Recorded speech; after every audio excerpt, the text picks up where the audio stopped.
Bonjour à tous, j'espère que vous allez bien. Aujourd'hui, on fait mon bilan 2022 et mes objectifs 2023. Mais juste avant qu'on voit tout ça pour moi, n'hésitez pas à me mettre en commentaire votre bilan 2022 et vos objectifs pour 2023. Parce que dans quelques jours, je vais sortir une vidéo sur la communauté, pas sur moi. Donc j'avais demandé début 2022 de me dire tous vos objectifs. Mais vous pouvez me dire encore, vous faites votre bilan en me disant c'était quoi vos objectifs. Et je ressortirai tout ça dans quelques jours en faisant une vidéo. J'en prendrai quelques-uns, quelques exemples et on va voir comment vous avez progressé cette année. Si vous avez une progression folle ou vous stagnez un peu comme vous avez monté l'année dernière. On verra tout ça ensemble, donc n'hésitez pas à me dire ça en commentaire. Je ferai une petite annonce pareille sur Discord, sur Twitter. Si vous voulez mettre ça là-bas plutôt qu'en commentaire, n'hésitez pas. Vous pourrez mettre ça n'importe où. M'envoyer en MP sur Discord, n'importe où. Faites où vous voulez tant que je le vois. Et voilà, voilà. Donc voilà, donc juste avant que la vidéo commence, n'hésitez pas à liker, vous abonner, mettre un petit commentaire si c'est pas encore fait. Et nous, on y va. Du coup, pour le bilan 2022.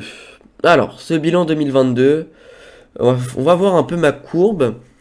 Alors, on va mettre sur 2 ans. On va mettre sur 2 ans. Donc là, on voit qu'il y a le Covid. C'est le moment où il y a eu le Covid. J'étais bloqué à 17,66 du coup. Dès qu'il n'y a plus eu le Covid, je suis directement monté à 2000 assez rapidement. 1er janvier 2022, je suis passé 2000. Donc voilà, une petite montée de 300 points en l'espace de 4 mois. Donc bien sûr, derrière, c'est compliqué d'aller refaire un plus 300 l'année d'après. Donc là, j'ai eu une petite période où j'ai stagné, je stagne. Et on est à la fin de l'année. Décembre 2022, je suis à 2061. J'ai déjà fait le tournoi de Vendœuvre. Je vous spoil pas mon résultat. Je vous dis juste que je suis pas à plus de 2100. Donc j'ai stagné à 2000 sur toute l'année. Il n'y a pas eu une grosse montée en partie longue. Mais bon, j'ai bien vu moi niveau personnellement. Enfin niveau personnel. Enfin moi personnellement. J'ai vu que je pense que j'ai quand même pas mal progressé. Il y a quand même une grosse différence entre le 2000 du 1er janvier et le 2000 du 31 décembre. Je pense vraiment que j'ai progressé dans plein d'aspects du jeu. Mes ouvertures sont beaucoup plus solides. J'ai une base d'ouverture beaucoup plus variée. En finale, je me trouve quand même meilleur en finale. Je vois quand même plus de choses aussi dans les parties. Niveau calcul, j'ai l'impression que je vais plus loin. J'ai quand même l'impression d'avoir progressé. Je pense qu'à partir de ce niveau-là, ça va marcher par palier, par cap. D'un coup, je vais sûrement prendre 150 Elo ou 200 l'année prochaine. Donc voilà, on parle de montée d'élo, donc on va arriver aux objectifs. Mon objectif pour l'année prochaine, ça va être de passer 2000, plus de 2200, voire plus de 2300. Je veux être minimum 2200 au 1er janvier 2024. Vraiment minimum. Maximum, enfin il n'y a pas de maximum, mais si je suis maître feed 2300, je serai très heureux. Donc voilà, j'ai pour objectif d'être entre 2002 et 2300, 2200-2300 au 1er janvier 2024. Je pense que ça va se faire. J'ai fait un petit bilan sur une feuille de partie de tous mes résultats par rapport à l'élo que j'ai joué. Donc ça, c'est assez intéressant à voir. Contre les joueurs à 2500, j'ai fait 0 sur 1. J'ai joué qu'un seul joueur à 2500. J'ai fait 0 sur 1.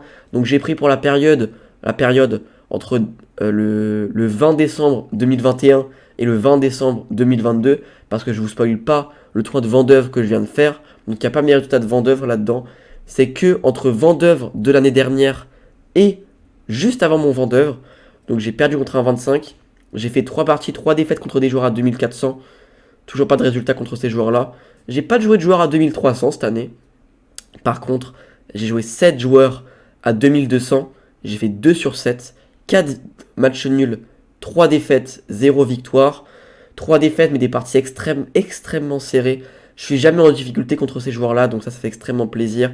Je suis vraiment pas loin de réussir à mettre ces victoires. Pour ceux qui ont vu les parties, à chaque fois, je suis tout le temps mieux contre ces joueurs-là, et à chaque fois, je me fais revenir dans la finale, ça se joue à rien. Mais vraiment, je domine ces joueurs-là, donc ça, c'est vraiment cool. Après, à 2100, je suis à 3 sur 6, 3 victoires, 3 défaites à 2100. Pour moi, c'est le niveau que actuellement je vaux, même si je suis 2000, je pense que je vaux 2100 actuellement. Donc 3 victoires, 3 défaites, c'est logique. Ensuite, à 2000, j'en ai joué beaucoup des joueurs à 2000, j'en ai joué 12. J'en suis à 8,5, 8 victoires. Non, pas 8 victoires, pardon. 1, 2, 3, 16 victoires, 3 nuls, 2 défaites. Donc voilà, c'est quand même pas mal. Si je vaux 2100, je pense que c'est à peu près ce qu'il faut que je fasse. 8,5 sur 12. Donc ça montre que je vaux 2100. Je fais 2 sur 7 contre des 22, en vraiment eu des positions vraiment gagnantes. Contre les 21, 3 sur 6, donc c'est serré. Les 2000, 8,5 sur 12, donc je suis au-dessus. Contre les 1900, 6,5 sur 9. Ça, par contre, faut s'améliorer. 6,5 sur 9, pour moi, quand je vais au 2100, normalement, statistiquement, faut que je fasse 3 victoires, 1 défaite, 3 victoires, 1 défaite. Donc, faut que je fasse 3 victoires, 1 défaite. 3 victoires, 1 défaite. Faut que je fasse 6 victoires, 2 défaites. Ah, quoique. 6,5 sur 9. Je pense que je dois être à 7 sur 9, plutôt en valant 2100. Mais bon, au début de l'année, je valais pas forcément 2100. Donc 7,5 sur 9, ça peut aller. Et ensuite, contre les joueurs en dessous de 1900, je suis à 9,5 sur 11. J'ai fait une défaite, une seule défaite contre un 1700. C'était au Péreux, ça Papaté Florian, une partie que j'étais gagnant. J'ai choc par le manque de temps. La cadence était qu'1 heure plus 30 secondes. Bon, j'en tiens pas trop rigueur, c'est pas quelque chose faut trop retenir. Et un match nul pareil contre un 1800, une petite contre-perf. Ça arrive, mais je suis assez content. C'est plutôt solide dans l'ensemble. J'ai fait que 49 parties cette année. 49 parties. C'est très très peu. Je m'en souviens quand j'étais petit, j'étais pas loin des 100 parties quasiment. Je joue moins. L'année prochaine, je pense que je serai aux alentours aussi de 50 parties. J'aurai plus d'interclubs jeunes. J'ai un Open en décembre. Ça fait 9. Février 18. Avril 27. Mai 34. 52 l'été. 61. 61. Ouais, quoique, je pense que je serai vers les 70 parties, 75 l'année prochaine. Donc il y aura plus de parties. En tout cas, j'espère mieux jouer l'année prochaine, monter rapidement, passer ces 2200, 2300 et aller chercher ce Road to FM qu'on attend maintenant depuis un petit moment. Mais du coup, voilà pour mon bilan. Comme je vous ai dit, mon objectif, c'est mettre feed le plus rapidement possible. Et voilà. Pour après, je vous ai pas trop parlé d'internet, mais sur internet, j'essaye de jouer un peu en blitz, mais c'est très très chill. Peut-être l'année prochaine, je jouerai un peu plus sérieusement en ligne. Franchement, je joue à partir depuis 2-3 mois en plus, je joue même plus mes ouvertures en ligne, donc c'est le classement il dégringole un peu. Je crois que je suis plus que 2450 en blitz sur chess.com, donc bon, ça veut pas dire grand chose. Mais bon, si je me mets à tryhard dans blitz, l'objectif serait 2700 à la fin de l'année prochaine, mais bon, je mettrai tout ça en détail sur le serveur Discord. J'ai un petit salon objectif 2023. Je mettrai tout ça en détail là-bas pour ceux que ça intéresse, les plus petits détails. Et voilà. En tout cas, j'espère que cette vidéo vous aura plu. Si c'est le cas, n'hésitez pas à liker, la partager, la commenter. Et mettre votre petit commentaire avec votre bilan 2022 et votre objectif 2023. Et moi, je vous dis à bientôt. Allez, ciao.